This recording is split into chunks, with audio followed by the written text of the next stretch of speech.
Howdy, gang, and welcome once again to the Duct Tape Studios. I'm Jeff McAleer, your host here at the Gaming Gang channel. Thanks for joining me once again.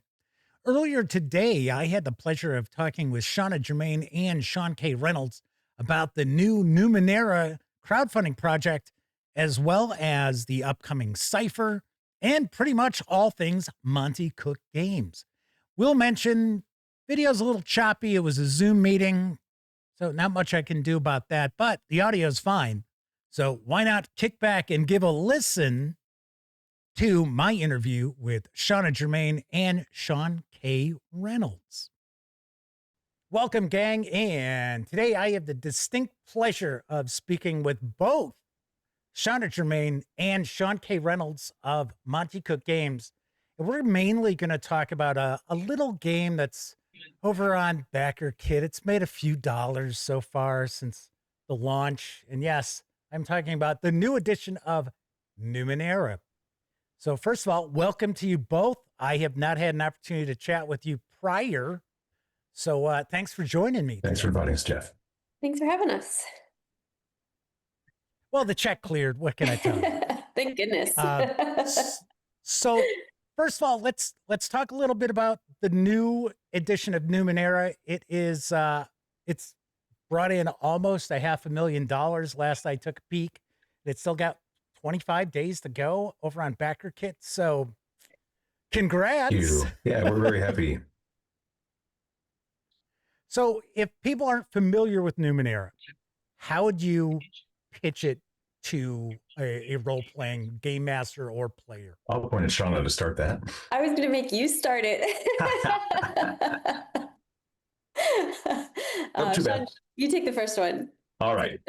So Numenera is science fantasy. It's the Earth 1 billion years in the future, and that's with a B. And in the intervening eons, Earth has been colonized or has re-evolved or whatever, multiple incredibly powerful and advanced civilizations. They're called the prior worlds.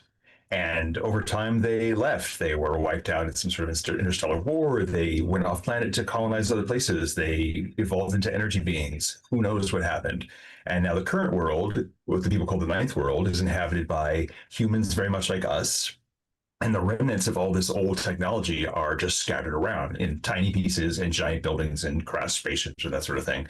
And all of this weird technology is called the Numenera. And it is so far beyond human understanding. Like these prior worlds, they were just so more advanced in their technology and you can comprehend that it's like handing a cell phone to a Neanderthal and saying, okay, explain how this works. And Neanderthal, like, I don't know. But to the people of the ninth world, this is basically just magic. It's Arthur C. Clarke's third law, which is Clarke's law, which is any science sufficiently advanced is indistinguishable from magic. And so your character might be a mighty warrior who has a magic sword that strikes with a force of 10, but really what it is, it's like the tip of a claw of an ancient war machine that has a gravity multiplier in it. So when it strikes, it just suddenly becomes 500 pounds. You might play a wizard character who controls fire with their mind. Really what it is, you have nanobots in your blood that are reacting to your thoughts and creating bursts of microwave energy. And so you have this magical explanation for the scientific world, and you are exploring the world and discovering strange mysteries. And because the technology and the magic is just really, it's not something you're meant to be able to understand as a player, the interactions are really about what your characters can build with human interactions and with other people in society, and can you make the world a better and safer place? Now, Sean, you are coming to us from, is it the eighth world? Because I see you're on a moon base, it looks like. So in the ninth world, there's still the moon. They have the continents have been shifted around by one of the prior worlds. But in the ninth world, there's sometimes a big green stripe that appears on the moon. And if your characters manage to get to the moon, like mine did yesterday, you will find that there are structures and some sort of energy, like solar panel device that's just channeling a horrendous amount of power somewhere. But my PCs just ended up there, and they're in the middle of this intergalactic war that happens to be taking place on the moon. Sweet. Now, Shanna, let's talk a little bit about the mechanics of Numenera because it is built off of what used to be referred to as the Cypher system. Now it's referred to as Cypher, which just happened to have had a very successful crowdfunding run itself. And that new edition is hitting this summer, I believe, maybe for Gen Con. Probably. So let's talk a little bit about Numenera mechanically, because the Cypher is quite different than just a standard D20 sort of role-playing game. Yeah, so if you're familiar with the original Numenera and the original Cypher system, it's not that different. The designers have gone ahead and simplified some things. We've changed some things based on a lot of the playtest feedback over the years and a lot of player feedback over the years. And the goal here is to actually make it so that you can spend even less time sort of looking at your character sheets and even more time doing narrative engagement and role play. And so the new Numenera will work off of the new Cypher. And most of the stuff you can still use your old stuff if you have it. And so you'll be able to use both of them at the same time. And there's actually very minimal, but I would say like important changes. Like it's not that different, but it's different in ways that I think really enhance and improve the game. I'm not sure, Sean, how much have we talked about that publicly? I don't want to like give away any secrets. I think it's time to just give it away. All right. Damn! I thought I was gonna get it out of you What guys. Do you think, Sean, what do you think? Like, because I know you work specifically on Cypher pretty heavily. What do you think is like one of the biggest changes that's going to have an impact at the table? I think the difference that most people are going to recognize as super significant is that in the original Cypher system, when your character took damage, it came from their might, speed, or intellect pool. And a lot of people felt that was odd because those same pools are what you use to power your abilities. And the argument was, so I'm using my health to take my abilities online. So we ended up shifting how that mechanic works. And now you have a separate track of minor, moderate, and major wounds.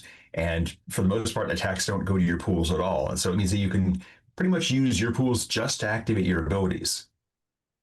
And so I know some folks out there had talked about how it felt like a kind of a strange resource management where they almost felt like their hands were tied a little bit about what they could do, because if they were going to activate their powers and that, it was going to like take away from their health. Yeah, I can see that contradiction there. I've been in situations where I'm low enough in a pool that I'm ready on my next turn to activate ability, and then I take damage to that pool on the enemy's turn, and suddenly I can't. So that's one of the reasons we changed this.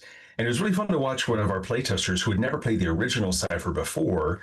He just was so free with his points. He spent 2 of his pools down to 0 because there was no penalty for doing that anymore. He was not at risk of taking extra injuries. So we're like, okay, this is working how we want it to. I think one of the other big changes that I love is that ciphers are much more in the PC's control now. So in the past, you often ciphers expired after a certain amount of time, or after something happened. And now now the player characters have so much more control. They can decide when a cipher stops working if it's a long-term cipher. And I think that there's something to be said for that, because again, you are able to use, like, ciphers are so important to the system. Obviously, it's named after ciphers. And now you're able to use them really to the best of your abilities and get the most out of them and make really cool effects happen. And that's so much the goal with ciphers. So I think that's pretty awesome too. Yeah. That was something else I was curious about, because I have heard from game masters, because I reviewed the previous edition of Cypher system and I liked it. And I've told people time and time again that I'm a little, what would the word be? Not confused, but I guess I don't think ciphers gel with me like they should. And I've heard from other game masters too, that they don't really know how to award ciphers and what do ciphers do. And it's kind of like a cipher could be a magic spell, but that means the player doesn't have that magic spell anymore. So is that being kind of, I don't want to say cleaned up, but maybe made a little more intuitive? Yeah, we put a lot of new edition work into this new version of Cypher to talk about ciphers. And in the previous version of the game, we called them subtle ciphers, which were things that were not actually physical objects that you carried, like, oh, a burst of inspiration, or Lady Luck is smiling on you, etc. And then there are manifest ciphers, which is, oh, I've got a potion, I've got a scroll, I've got an amulet that I can wear that'll do one thing. In the new cipher, the non-physical ciphers are the default, and then the physical ones like potions and scrolls are an option for the GM. But we spend a lot of time talking about those non-physical ones and use a lot of comparisons to, like, if you're watching an action movie and this hero pulls out one trick where, like, okay, they clearly can't make that jump, but they happen to go and like grab onto this rock and push off of this thing and just barely make it, that they used a cipher there. They're not super good at jumping and climbing, but at that one particular moment, they had this secret in their pocket that would let them accomplish that difficult task. It was the I don't want to die secret. Right. I don't want to fall to my death. And we give more advice to the GM in the GM book about when it is appropriate to word ciphers. And we reinforce to the players that you're going to get more ciphers here. And actually, one thing we did for the non-physical ciphers is each one has like 2 or 3 examples of how your character might justify they had that. Like, oh, I just had a really strong energy drink, or like, I rested really well last night, or no, I'm really mad because that guy killed my dad. So just kind of, you can have an in-character explanation as to what this particular non-physical cipher is. Right, which is, it's essentially a boost for the player character. That it's a one-shot boost. Little one-shot plot twist in your favor. So we've kind of talked a little bit about ciphers. Let's talk a little bit about the action mechanics, as far as how do players get their characters to perform something, because I think it's something else that's confused some people with the older editions of Cypher system. Personally, I thought it was crystal clear, but I have heard from other people that they don't quite get the action resolution mechanics. Sean, you want to take that? I mean, I took the last one. I don't want to talk all of them. So I don't, the reason I was pointing at Sean is because Sean has worked more heavily on the mechanics than I have so far. But Sean, I don't think we've changed the action resolution that much, with the exception of like dodging versus like that kind of stuff is the only thing I can really think of that we have that we've changed. Okay. Well, I don't mean changes. I mean, why don't you explain? Because a lot of people are probably going to catch this video and know nothing about Numenera, nothing about Cypher. So that's why I was just asking, what is just the standard action resolution mechanic for people who don't know? Yeah, it's actually, I think sometimes it's so simple that it gets confusing, because I think people sometimes are looking for more rules. And really the way that it works is everything that you encounter has a level, and you as the player roll against that level. And so if something has a level 3, then you need to roll a 9. So you multiply by 3. You need to roll a 9 in order to succeed. And too much math. Yeah, it's just so simple, like, right? And then you can decrease the difficulty or increase your ability depending on how you want to do it, using ciphers, using assets, applying effort. And then so you could use a cipher that makes it easy, one step easier. You could use an asset that eases it. You could use effort that eases it. And if you're rolling against a level 3, you might not even need to roll, because you as a character have done these cool things that makes you much better in the moment at coming up against this thing. And so it's really easy. And brought that level down. Yeah. Yeah, you could think of it that way too. Although the level stays the same, but your ability as a character gets better, is like kind of narratively how to think about it, maybe. I don't know, Sean, what do you think? Can you go both ways? No, I agree. Yeah, it's like the creature's level doesn't change, but the GM's assessment of the difficulty of that task does get shifted down by that. And like it makes handling creatures in the game so simple. Like, I have run and played and designed so much D&D, and you hit that point where, okay, it's the monster's turn to roll. And then the GM is like, I have to roll for 30 orcs. Great. And so all the players just wait while the GM rolls 30 d20s and adds all that. And now with Cypher, it's like, no, 10 orcs are attacking you, 7 are attacking you, and 7 are attacking you. So you're making defense rolls against that. So the player's still engaged in the action. Like I said, I had my Numenera game yesterday, and they are about to charge into a big outdoor space battle here on the surface of the moon. This is the stats for the NPCs. And really, it's space worm soldiers, level 3, armor 1, and then all these numbers, that's their health. This is the stat blocks for 36 enemies. Because really, Quit throwing all that crunch at me, yeah, so Sean. just level 3 armor 1 that handles everything. The characters need to roll level 3 to hit them. They need to roll level 3 when they're trying to dodge against them, and then when they do damage, it just comes off their health. I have run entire one-shot games at conventions with this much information. Yeah. And it's interesting too, because from my experience, Cypher can be like super rules light, but it also has some additional crunch if the game master and players want that additional level of tactical action and things like that. I thought that was very cool as well. Yeah, we like to make it flexible enough because, even the 4 designers on staff have different moods and feels for the sort of stuff that they want to integrate into their game. And I've run so many 3rd edition and Pathfinder games that I am just ready to leave most of those mechanics way, way behind, and just deal with, just the level and some other stat. But Shanna has come up with really great stuff for social dynamics in the fairy tale book, and Bruce has like all these crazy, interesting vehicle rules for the space book. And yeah, it's a very modular system. And even now, in the Cypher U Discord, there are people who have seen the early access document for the new Cypher, and they say, I like this from new Cypher. I'm going to still use this thing from this old version of Cypher and this third-party thing that handles, vehicle damage in a different way. It's just people are just very comfortable in adapting the modularity of it. Yeah, kit bashing their games that they want to play in their. Gamers have been doing that since first edition D&D. So we talked a little bit about Cypher. So let's shift gears. Let's talk about Numenera and the BackerKit that's going on, because there are a few things that are involved in this crowdfunding project. It's important to keep in mind for viewers out there who might have been used to Numenera being a couple of core books.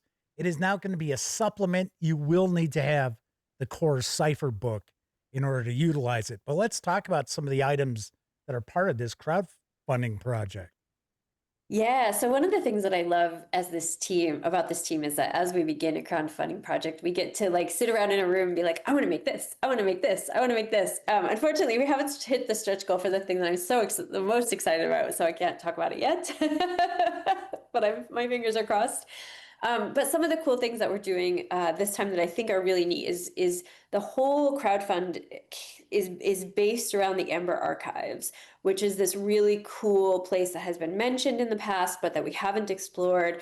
And so there's this idea that as time has gone on, the Aeon priests have discovered this new sort of archive full of things that are ready to be explored. And so everything has this newness. We wanted to give people who had already played Numenera a sense of like Numenera, but more. And we wanted to give people who hadn't yet played Numenera something that was new and exciting to kind of do. So everything has a theme. One of the things that we're doing that's new now is this deck called Calivel's Eyes. And Calivel's Eyes is like an exclamation of surprise when you say it in the Ninth World. And so this is this deck where Zoinks! Yeah, this is a deck where the GM can at any time pull a card from the deck, and it could change everything. It's absolutely random. It could be something that like you didn't expect. It could be something that throws the players off entirely and their characters. And so I'm really, really excited about it. And the way that we kind of came to that was like, what if we had a scratch off thing? What if we did this? Like, how do we create this sense of newness and discovery and exploration that is inherent in Numenera and the Ninth World? Sean, what do you got? Anything else? Well, like Jeff mentioned, one of the significant changes that this is for the first time, Numenera is going to be a setting book for the Cypher rules as opposed to its own thing. And it's because we know that so many people who play Numenera and Cypher already use stuff from all the different product lines that we have, whether that's Old Gods or Cypher or Numenera. And with that in mind, it's not really much sense for them to have to pay for the pages to say, this is what a descriptor is, these are what skills are. It's like, let's make a book that is just about Numenera and how Numenera is unique and fun, and you can use that already with your other Cypher stuff. That's kind of the big change in terms of splitting that off. And I know that people have been asking for more Numenera adventure content. We actually haven't had a Numenera specific crowdfund in something like 5 or 6 years. And so I was going to mention one of the first books in this crowdfund is it's an adventure. We should call it a campaign, right, Sean? Yeah, I think so. Yeah, it's a campaign. Yeah. Because we haven't had a long campaign, something like Slaves of the Machine God, where it's like an adventure path in quite some time. So now people will be ready to start a brand new adventure path for having months and months of play. And that's the one that follows the footsteps of Father Calival, right? Who is the sort of head of the Aeon priests who founded them way back when. And there's references to that in the very first core book of him and the path that he followed. And so players and their characters can go on this whole journey, which I think is so exciting. Like, I'm so excited to explore it as a designer, and I think the players are going to absolutely love it too. As far as some of the other things that kind of caught my eye with the BackerKit project, one thing I thought was pretty cool is if a backer pledges their support and they're looking at getting either the physical books or even just the PDFs, they're also going to get the PDFs of the 2 core books from the previous edition. I thought that was a really nice add-on at no additional charge.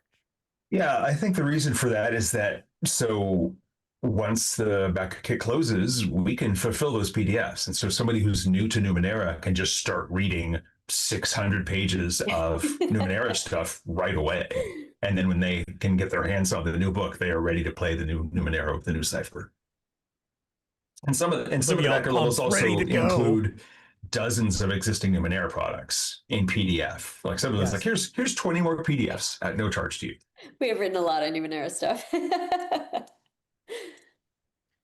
What is maybe planned for the future of Numenera that you could maybe reference? I don't expect a lot of great details about him, but what do you think is probably going to be the first release on the horizon after this crowdfunding project finishes up? I mean, that's a hard question because this crowdfunding project is going to take us probably 1.5 to 2 years to write all of those things. So, I only ask hard questions. Well, so you're asking me to predict what's happening in 2028.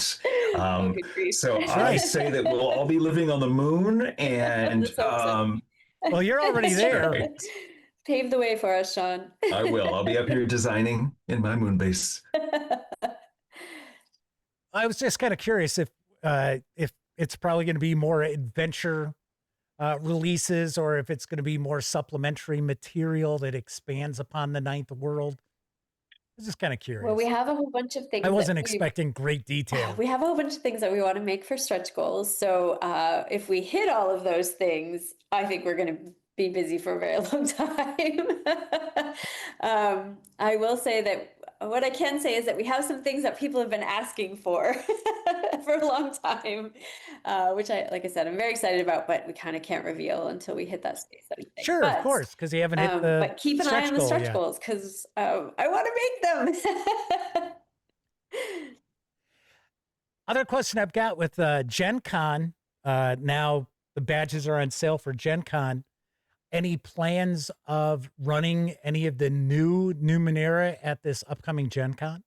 Yes, I don't know specifically what adventure we're going to be doing. That's not in my wheelhouse at this moment, but I know that we have decided that on a particular date of this year, that is the first day that we're going to start using the new Cypher rules at conventions. And we're already training up our GMs and our asset team on doing that. So if you go to Gamehole Con, if you go to Gen Con, probably any other convention starting midsummer and forward, you'll be able to try out the new Cypher. There will also be a predation adventure. That actually reminds me of something real quick. New predation, yes. I was at Gamehole Con, and I swear to God, it was like, everybody's like, oh yeah, Monte Cook Games, they're upstairs. I'm like, well, yeah, I see the big banner. I swear I walked up there, kind of glanced in. It didn't look like it was Monte Cook Games. So I didn't go in there. Well, that was your biggest mistake. Like, you're going to be punished when we next see you. Yeah, it was the weirdest thing. We went past all these banners that say Monte Cook Games and like, oh, it's probably not about Monte Cook Games. It's about a French pastry shop. I poked because I was expecting to see, stuff on sale. Oh, you might have been in the wrong spot, because we have a big balcony area that has all of our stuff. And yeah, I think I was sent up, because actually I was sent off to the other building. Oh yeah, I don't know what's up with that. No, I'll tell Charles about that, and he'll immediately start fuming about improper signage or something. I don't know. So you notice how I had to quickly cover my ass real Right. fast. So It was the other building. this is Yeah, that's it. Shauna also But yeah, mentioned, by somebody the way, did- that she's writing or has written a Has new written. predation adventure that'll be Yeah, on with the new tour Cypher. this summer at the conventions. Want to tell us about that? Yeah, so we're working on a new version of Predation to go with the Cypher as well. And so I'm going through, we're making some new character options, which I'm very excited about. And we put a new adventure together that was part of the last crowdfund. And so you get it as a backer. And what we're going to do is we're going to take the adventure from the original core book, plus a little PDF adventure that we had, plus the new adventure I've written, and package it all up so that when you get the Cypher core book, you can start playing Predation with the new rules as well. And so, yeah, there's a new adventure where you get to go be storm chasers. So it's sort of like the movie Twister, but with dinosaurs. Cool. Nice. Any final thoughts either of you want to share with the audience? It could be about Numenera, could be about Cypher, could be about, oh, I don't know, like Neon Rain or Old Gods of Appalachia. I don't know. How about you tell them about some old god stuff? Because you're the queen of that. Oh, I like being the queen of old gods. I'm here for this.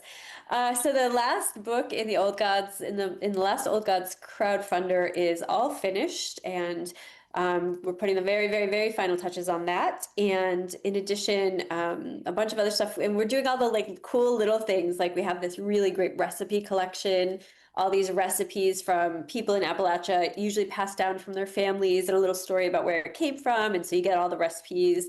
And we're doing a bunch of other like really cool, like a prop kit and stuff like that. And that's all almost done. It's everything that's in the works. Those always take a little longer because of their physical object as opposed to books.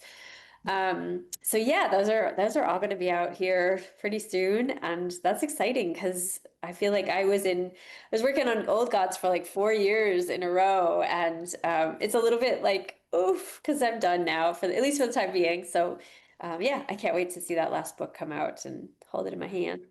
I also have to point out, I've reviewed it, and I also reviewed Dig Your Own Grave. I haven't seen, is the next book is Your God is Dead, or Your Gods All Are Your Dead? Gods Are Dead. All Your Gods is All Your Gods Yeah. Are Dead. I really appreciate the fact that you captured the feeling of that region without necessarily knocking the people who live in that It's region. so important. Absolutely. Because I mean, it's like so easy to punch down. And that's one of the things that I've mentioned to people who've asked me about it, because they're like, oh yeah, you run Call of Cthulhu all the time, Jeff. Isn't it kind of like Call of Cthulhu? I'm like, no, it's not. It's very different vibe from quite New England. different. Yeah. I mean, it helps that Tammy Webb Ryan on our staff is from there. She grew up in Pound in Tennessee. Alabama, I think. Alabama, okay. No, I don't know. But yeah, Actually, I can't remember where Pound is. Sorry. she's got family there, and so she was basically our on-staff cultural advisor and sensitivity advisor for Old Gods, and she's just the sweetest person too. And I actually grew up I know there I had too. some It's folks in the corner region. You grew up in New York. Yeah, but New York is part of Appalachia. That's what New Yorkers say. Yeah, the Catskills. The part of New York I grew up in. Old Gods of Long Island. That's our next book, Old Gods of Long Island. That's it. Oh my goodness. Sean, anything you want to share with the audience about things that you've worked on or might be working on? Well, right now I'm working on some Invisible Sun stuff, which is an entirely different game. But when I finish that up, then Bruce and I are going to tackle the last remaining Magnus Archives book, which some of it will also incorporate how to use the new Cypher rules with Magnus Archives. And then considering that Bruce has to write The Strange and Shauna has to write Predation, I'm probably going to be taking on the initial writing work for Numenera, which will be fun because Bruce and I wrote Discovery and Destiny, and I was the developer on Monty and Shauna's original Numenera book, so I get to go back to the source there. I mentioned my personal group as playing Numenera, and they went to the moon yesterday. And just as an example of how adaptable Cypher is, they originally started off playing a one-shot of Neon Rain, my cyberpunk book that I wrote with Bruce Cordell and Dominic Dickey. And they said, we would like to try Numenera. Can we just use our same Cyberpunk characters? So we just picked up their Cyberpunk characters. They use the exact same game rules, and now they're playing Numenera. And they're used to doing like world hopping stuff. They've actually brought in some old gods of Appalachia. One of their characters, one of the players grew up in Belgium. And so they did like old gods set around this rural area in Belgium, but with the same sort of vibe. And for my home game, I'm running a Cypher fantasy game and set in the city of Talus. And I'm starting another version of Talus. Again, it's all the Cypher rules, all using the same sort of concepts and mechanics. It's just, if you haven't tried Cypher, if you haven't tried the original Cypher system, just give it a shot, because it's really easy to play and it's super easy to run, because really anything is just pick a level between 0 and 10. That's how difficult it is. Multiply by 3 and that's just too math. Just say 0 and 10, and too much math. The funny thing is that if you can just kind of wiggle room it, like you can say this is probably around a 4, and then the player rolls at 10, and you could be like, yeah, that's good enough, or oh, so close. The story will be way better if he succeeds. Yes. Or in my last playtest where everyone I'll give her rolled that 1,000 one. ones. Yes. Yep, there was no getting out of that one alive. There were a lot of ones in that playtest. Hey, the dice made the decision. I'm just the game master. You roll all the dice, gang, not me. It was amazing. All right. Well, Shanna Germain and Sean K. Reynolds, thank you very much for taking some time today to talk all things Numenera, Cypher, and Monte Cook Games. Thanks, Jeff. I'll probably see you folks at Gen Con floating around. I'm not sure if I'll be at Gen Con, but I'll be at Gamehole Con. Oh, don't you threaten me. Thanks again. Thanks, Jeff. Once again, a big thank you to Shanna Germain and Sean K. Reynolds for taking some time out to bring me up to speed on the new Numenera, as well as the upcoming new Cypher, and a whole lot of Monte Cook Games goodness. It is much appreciated. All right, that is it for this time out. If you liked the video, by all means, please give it a quick thumbs up. Subscribe to the Gaming Gang channel if you haven't already. And if you do subscribe, don't forget, ring that bell. It'll not only let you know when I share videos such as this interview, but it'll also inform you when my live stream, the Gaming Gang Dispatch, airs Tuesday, Wednesday, and Thursday evenings right here on YouTube at 7 p.m. Central. Of course, when you're not watching videos on the Gaming Gang channel, be sure to visit thegaminggang.com for our latest in tabletop gaming news, reviews, and a whole lot more you are not going to find here on YouTube. You know the drill. Get your geek on at thegaminggang.com. Thank you very much for watching. Once again, I'm Jeff McAleer, and until I see you next time, certainly hope all of you get to enjoy plenty of great gaming with your gang.